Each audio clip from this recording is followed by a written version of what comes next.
Yes बच्चों,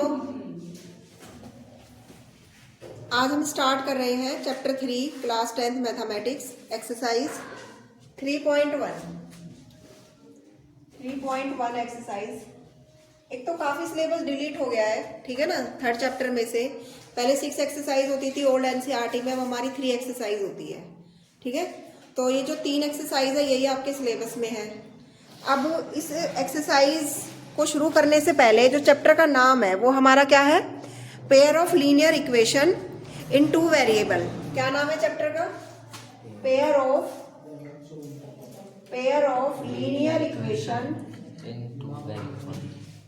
equation in 2 variable. ये हमारे चैप्टर का नेम है, ठीक है। अब इसमें देखिए क्या करना है आपको। सबसे पहले आपको पता होना चाहिए कि लीनियर इक्वेशन ऑफ 2 वेरिएबल क्या होती है हमारे लिए। देखिए सबसे पहले हम करते हैं, जैसे कोई भी लीनियर इक्वेशन है ax प्लस में by plus some constant c is equal to 0। एक तो इसमें 2 वेरिएबल है और इसकी डिग्री कितनी है 1। तो डिग्री 1 होने की वजह से जिसकी डिग्री 1 होती है वो लीनियर इक्वेशन होती है, और इसमें 2 वेरिएबल है। तो लीनियर इक्वेशन ऑफ 2 वेरिएबल को हम इस तरीके से रिप्रेजेंट करते हैं, ठीक है। आगे बात समझ में। पहली बात।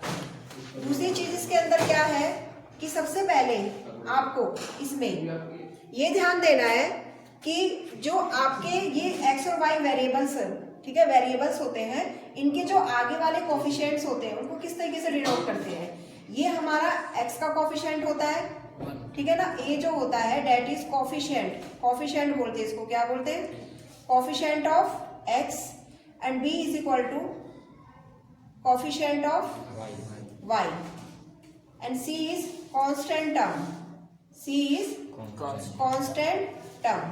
ये हमारी कांस्टेंट टर्म होती है, ठीक है। ये ध्यान देना है आपको, ये आपकी कांस्टेंट टर्म है और ये हमारे दोनों कोफिशिएंट है। This is known as linear equation in 2 variable. Clear? ये ध्यान देना है पहले तो आपको।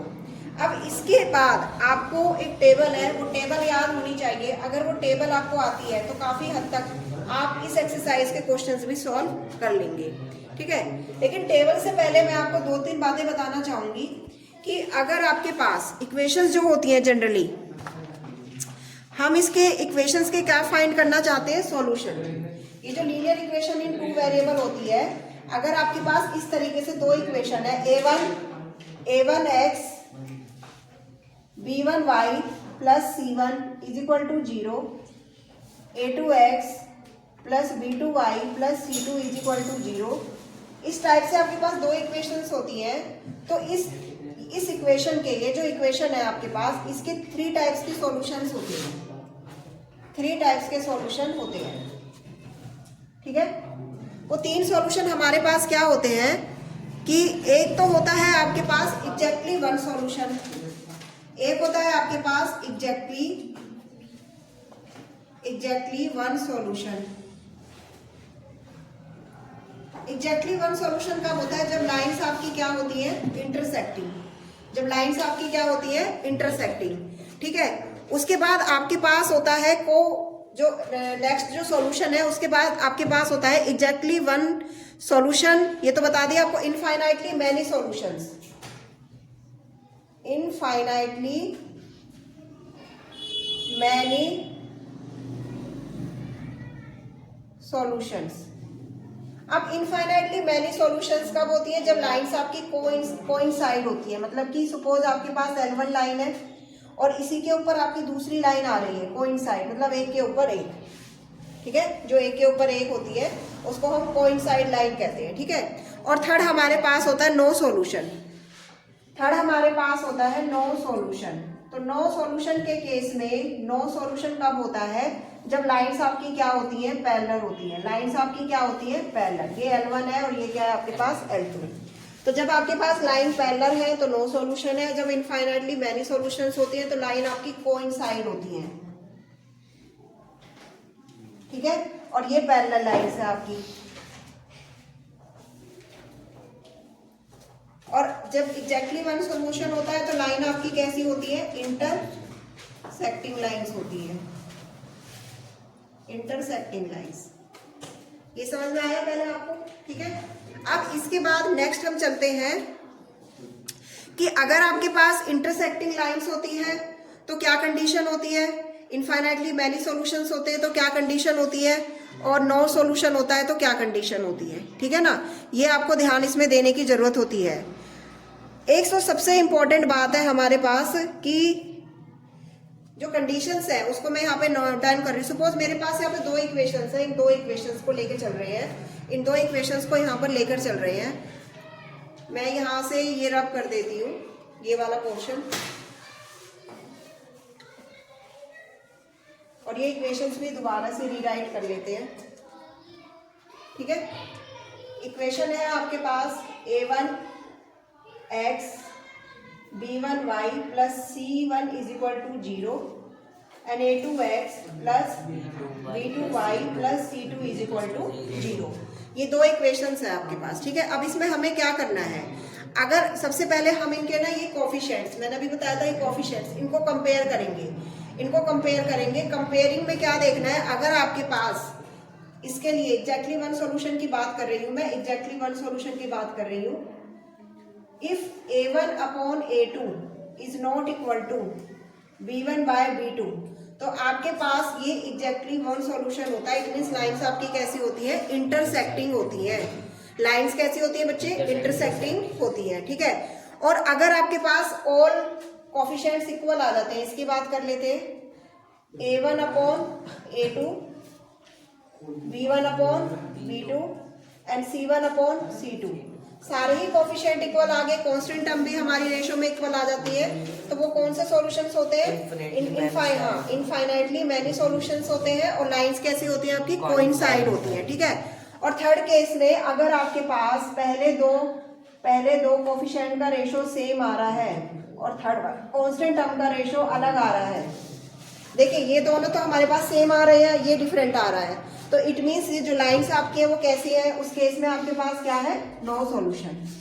ठीक है, क्या है आपके पास, नो सॉल्यूशन।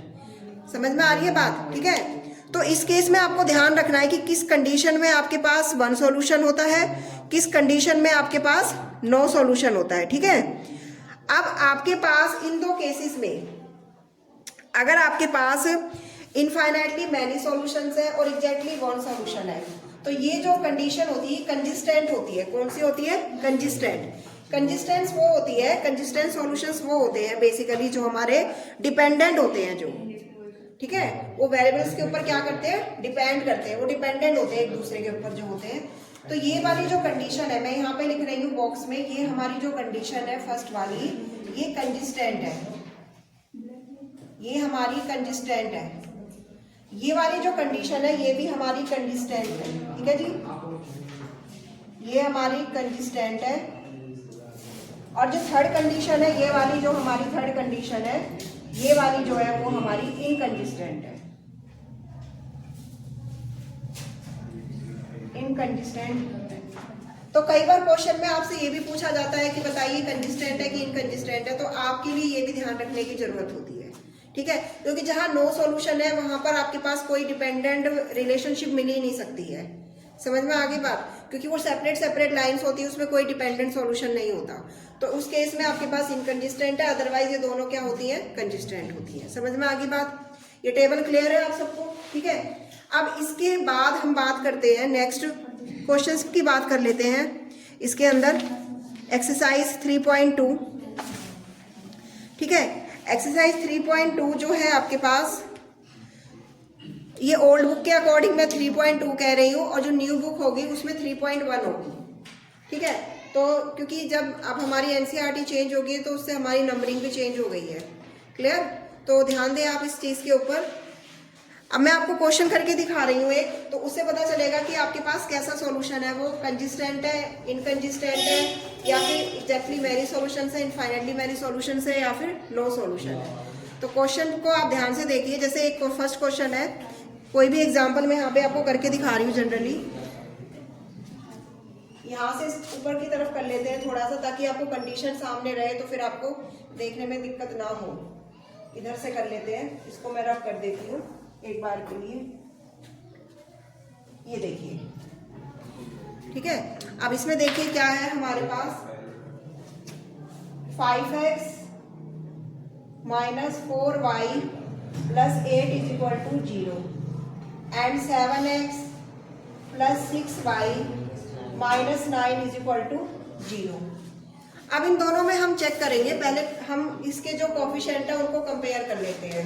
तो इसमें देखिए a1, इस लाइन की बात कर रही हूँ, a1 आपके पास कितना है 5, b1 कितना है -4 and c1 is equal to 8।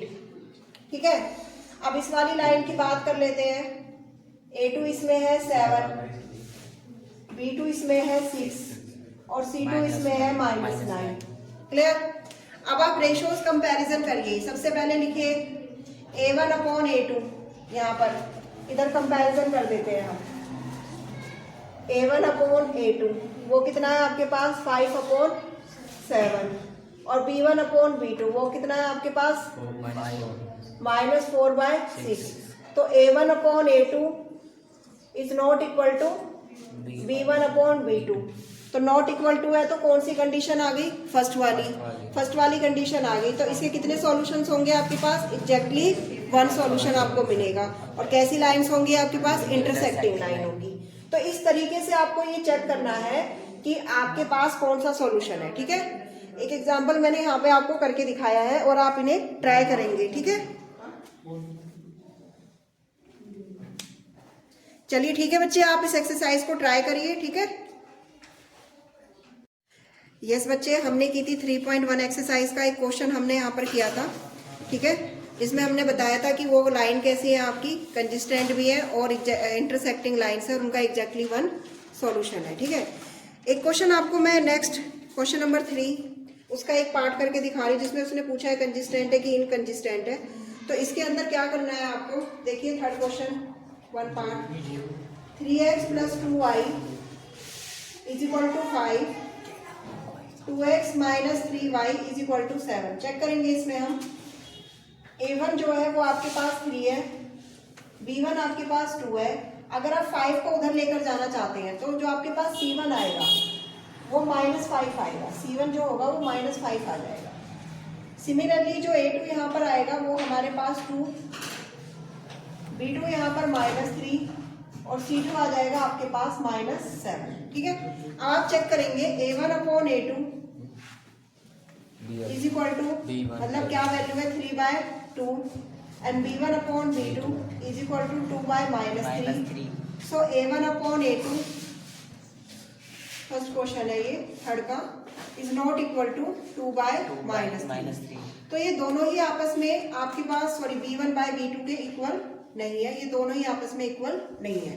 अगर ये इक्वल नहीं है तो लाइंस कैसी है आपकी, सो लाइंस आर इंटरसेक्टिंग। कैसी है लाइंस आपकी, इंटरसेक्टिंग।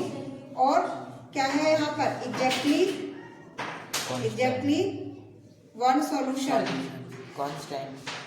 एग्जैक्टली 1 सॉल्यूशन है और कंसिस्टेंट है। कैसी हो गई ये, कंसिस्टेंट है। सबसे बड़ी बात है कंसिस्टेंट है। सही है, क्लियर हो गया आपको ये। अब आप पता चलिए आपको कंसिस्टेंट है कि वो इनकंसिस्टेंट है। ठीक है, ठीक है जी। अब यहाँ पे करना क्या है, ये तो हो गया आपका थर्ड क्वेश्चन फर्स्ट पार्ट, और बाकी सम भी आप इसी तरह से ट्राई करेंगे। अब हम फोर्थ सम की बात कर लेते हैं। Which of the following pair are consistent inconsistent, if obtained consistent then show the answer is graphically. अगर आपको कंसिस्टेंट मिल जाता है तो आपको आंसर कैसे शो करना है, उसका ग्राफिकली आंसर शो करना है। तो ग्राफिकली बताना है कि वो ठीक है कि गलत है। ठीक है ना, तो क्या करेंगे हम इसके अंदर,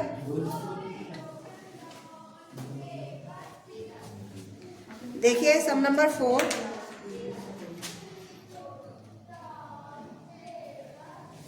फर्स्ट पार्ट हम इसका कर रहे हैं। x plus Y is equal to 5, 2x plus 2y is equal to 10। ठीक है, अब पहले थोड़ा सा ना आप इस इक्वेशन को इस तरीके से लिख लिया करो, इस तरीके से लिख लिया करो ताकि a1, b1 और c1 कोफिशिएंट्स निकालने में कोई दिक्कत ना हो आपको। सिमिलरली इसको भी आप लिख सकते हैं 2x plus 2y minus 10 is equal to 0। तो यहाँ पर देखिए a1 जो है वो आपके पास 1 है, B1 भी 1 है और C1 भी -5 है। ठीक है, ठीक है, -5 है। यहाँ से हम करेंगे तो आपके पास क्या वैल्यूज आएंगी? A2 जो आपके पास है वो 2 है, B2 भी 2 है और C2 कितना है? -10। ठीक है, अब हम चेक करेंगे A1 upon A2 is equal to B1 upon B2। ठीक है, और is equal to C1 upon C2। मतलब आप कंडीशन चेक करोगे तो पहले आप A1 अपॉन A2 की वैल्यू निकाल लीजिए। क्या आएगी? A1 upon A2 1/2, B1 upon B2 कितना आएगा? 1/2 एंड C1 अपॉन C2 क्या आएगा? -5/10। -5/10 तो क्या आएगा? 1/2। It means A1 upon A2 is equal to B1 upon B2 is equal to C1 upon C2। अब क्योंकि तीनों ही आपके इक्वल हो गए तो ये कौन सी कंडीशन को फॉलो कर रहे हैं? कौन सी कंडीशन होती है ये? कोइंसिडेंट लाइन्स है आपकी। कैसी है ये? कोइंसिडेंट लाइन्स है आपकी। ठीक है, कोइंसिडेंट लाइन्स है आपकी। और उस केस में आपके कौन से सॉल्यूशंस होते हैं? Infinitely many solution. लेकिन ग्राफिकली आपको चेक करना है और कंसिस्टेंट तो ये है ही। क्या करना है आपको? ग्राफिकली। अब देखिए हम क्या करते हैं, इनके लिए टेबल बनाते हैं। सबसे पहले मैं फर्स्ट इक्वेशन यहाँ पे बना लेती हूँ। फर्स्ट इक्वेशन नोट डाउन करते हैं, x + y is equal to 5। ठीक है, टेबल ड्रॉ करेंगे इसके लिए। टेबल ड्रॉ करेंगे इसके लिए तो टेबल में क्या आएगा हमारे पास? यहाँ x है, ये y है। अगर x की वैल्यू आप 0 ले लेते हैं तो y की वैल्यू कितनी आएगी? 5। और अगर y की वैल्यू 0 ले लेंगे तो x की वैल्यू कितनी आएगी? 5। ये हमने इसके लिए टेबल ड्रॉ कर लिया है। अब जो दूसरी इक्वेशन है आपके पास, दूसरी इक्वेशन कौन सी है? 2x + 2y = 10 is equal to 10। तो इसके लिए भी हम यहाँ टेबल ड्रॉ कर लेते हैं। ठीक है, इस टेबल में क्या है? ये x है और ये y है। अगर x 0 ले लेते हैं तो y की वैल्यू 5 और y 0 ले लेते हैं x की वैल्यू 5। अब यहाँ से हम ग्राफ ड्रॉ करेंगे। ग्राफ ड्रॉ करेंगे हम यहाँ पर। ये हमारे पास ओरिजिन है।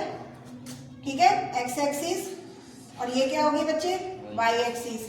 तो ये क्या आएगा? 1 2 3 4 5। 1 2, इसको थोड़ा सा और एक्सटेंड कर लेते हैं ऊपर की तरफ। 3 4 5।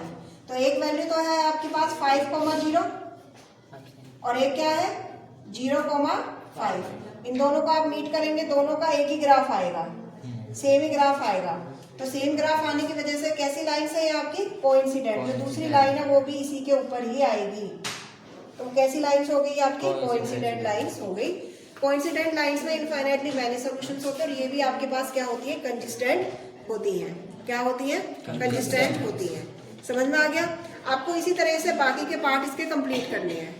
ठीक है, बाकी के पार्ट आपको इसी तरीके से कंप्लीट करने हैं। नेक्स्ट हमारे पास है इसमें सम नंबर 5। सम नंबर 5 में हम क्या करेंगे? इसको रब कर देते हैं।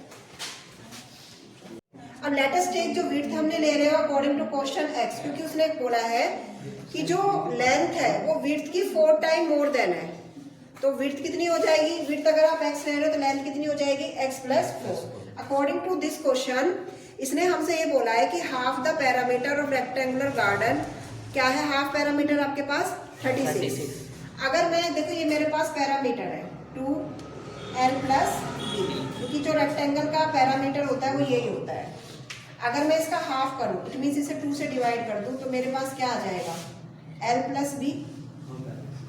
ठीक है, और वो आपको कितना गिवन है? 36। तो l की वैल्यू कितनी है? x + 4 और ब्रेथ कितनी है? x। तो ये हो जाएगा 36 = 2x + में 4 आप इधर लेकर आएंगे 2 तो लेके, तो ये हो गया आपके पास 32। 2 से आप कैंसिल कर लीजिए तो x कितना आ गया आपके पास? 16। तो x क्या लेके चले थे हम? x क्या लेके चले थे हम? विड्थ। तो लेंथ कितनी आएगी आपके पास? x में आप 16 ऐड कर दो, कितनी आ जाएगी? 20 मीटर। ये आपके पास लेंथ आ जाएगी। ठीक है, इस तरीके से आपको ये क्वेश्चन करना है। ठीक है।